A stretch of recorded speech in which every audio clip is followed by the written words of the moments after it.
My name is Alia Nasrali and I'm a first assistant editor in TV and film.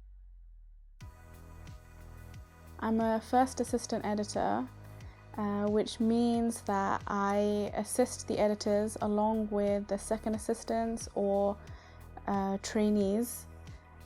And what we do is we are the go-between from the shoot on set to the edit suite, and then from the edit suite to post-production.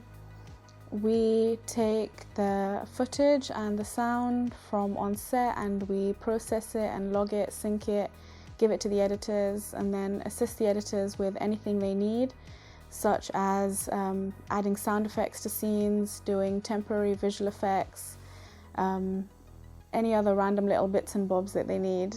And then once the editors are done, we turn it over to the production companies to get professional sound effects, all the visual effects, music, the composers, all of that stuff is added on. And we are the go-between from the editor's work to the post-production work. Generally, when I'm working as an assistant, I tend to work in the city, around Soho, in different post houses. But for instance, right now I'm working on a project for my community and I tend to work from home or I go out to coffee shops and work there.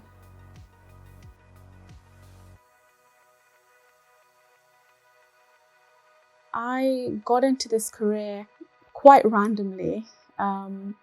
I had a random gap in my A-levels and my mom suggested media because she'd done it for her A-levels. And it wasn't anything I'd considered as a career. It was literally just a fill-in subject for me to do. But one of the projects that we needed to do was to edit a trailer and none of my group wanted to do the editing. So I took it on, started editing, learned all about it and really enjoyed it. And then an apprenticeship scheme company came to my school and we're talking about media apprenticeships. And I was like, I'm really enjoying media, maybe I'll try this out. And instead of going uni, I decided to take a year, see if media was something that I could do. Apprenticeships didn't work out because it was mainly in social media and marketing. And I was quite firm on wanting to do editing, not anything else in media. So what I did was look around. I found a bunch of short film courses and found out as much as I could about the industry to get into editing. Two people that helped me out were Nahreen Kemp and Jonathan Rose. They got me into the industry and sort of gave me that little nudge in the right direction. Nahreen Kemp was with Film London and she got me my first traineeships as an assistant editor, where I sort of learnt what it was actually like to be in the industry as opposed to just assuming what I'd done for my A-levels was what editing was, which it definitely wasn't. Jonathan Rose from Motion Fish gave me a chance with freelance editing, and that's where I kind of built up my experience, did my first lot of freelance corporate editing and built up my portfolio.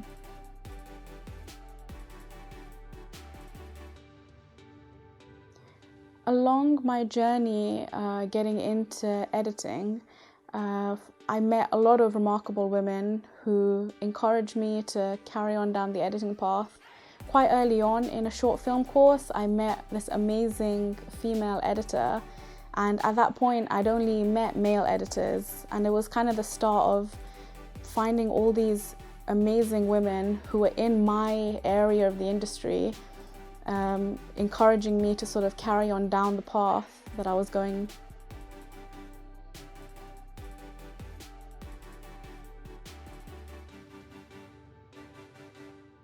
Along the way in my career, I met a lot of awesome females in the post industry, and a lot of them, like all the post supervisors, a lot of the editors were female, and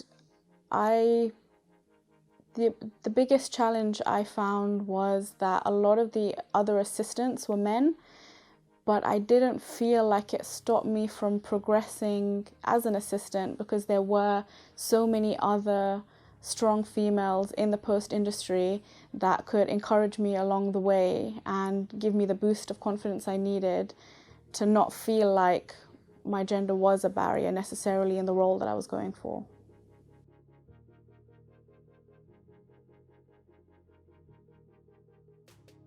Once I decided that post-production was definitely the area that I wanted to get into, I started doing a little bit of research to find out the different roles that I was interested in, and visual effects interested me as well as actually editing. And what I did is a bunch of short film courses where I was the editor for those short films, or I found various different animation and visual effects short courses so I could try out a little bit of both. And at one point I had applied for a visual effects internship, and I'd also applied for an assistant editor traineeship.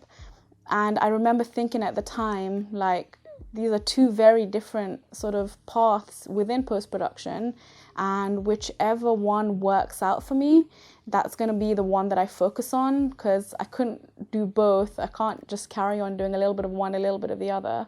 So I remember when I'd applied for both of those things, I sort of decided for myself, this is my sort of fork in the path. Whichever one works out, that's the one I'm going to stick with. And the visual effects one didn't work out. I got the assistant editor traineeship, and that's where I carried on going down from then on.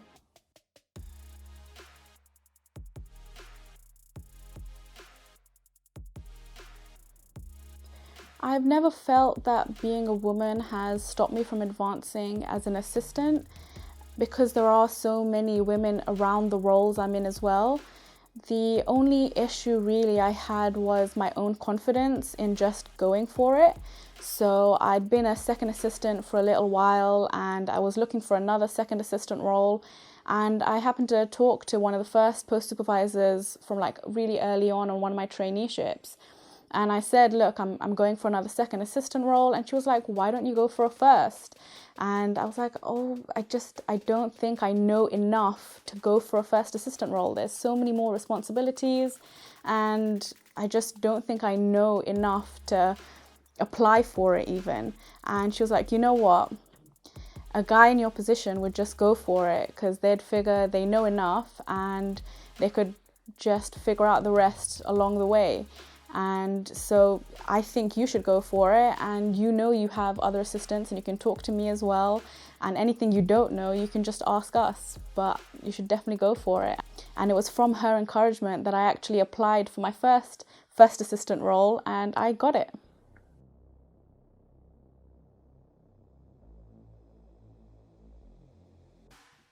I think it's so important, especially as a woman in the industry, to network and build relationships with all the people in the roles around your job, because they're the ones who see your skills and recommend you to others along the way, and they're the ones who sort of encourage you to carry on down your path.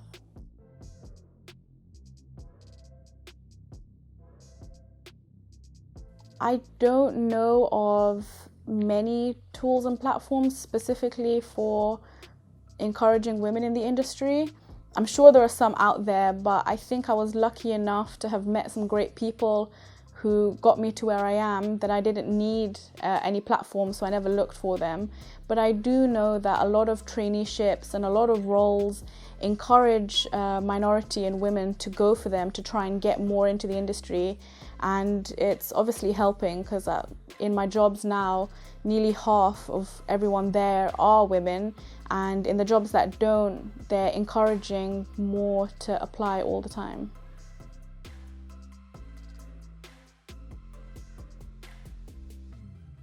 My advice to anyone, especially women who want to get into this industry, is build relationships, build up your network, especially with other women, because they're the ones who will boost you and your confidence along the way. Be confident and just go for it. And if there's any role that you want to go for, whether you think you're ready for it or not, just try it.